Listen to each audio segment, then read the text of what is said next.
சண்டைக்கோழி 2 படம் கைவிடப்பட்டது தொடர்பாக விஷால் புகார்களுக்கு பதிலளிக்க விரும்பவில்லை என்று இயக்குனர் லிங்குசாமி தெரிவித்துள்ளார்.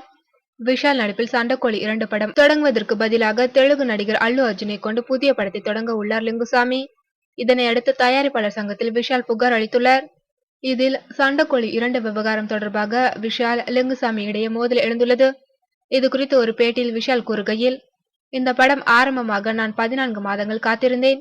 இது தொடங்காததால் தான் கதகளி, மருது ஆகிய படங்களில் நடித்தேன். 15 நாட்களுக்கு முன்பு வரை லிங்குசாமி, அல்லு அர்ஜுனை வைத்து புதிய படம் ஆரம்பிப்பது குறித்து எனக்கு எதுவும் தெரியாது.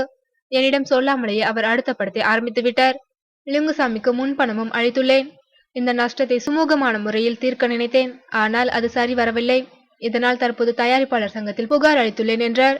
விஷாலின் இந்த புகார் குறித்து லிங்குசாமியிடம் கேட்டபோது, இதற்கு பதிலளித்து பிரச்சனையை ஊதி பெரிதாக்க விரும்பவில்லை. என்னுடைய அடுத்த படத்தில் அல்லு அர்ஜுன் நடிக்கின்றார். அதனால்தான் சண்டைக்கோழி 2 கைவிடப்பட்டுள்ளது. வேறு ஒன்றும் சொல்வதற்கில்லை என்று கூறியுள்ளார்.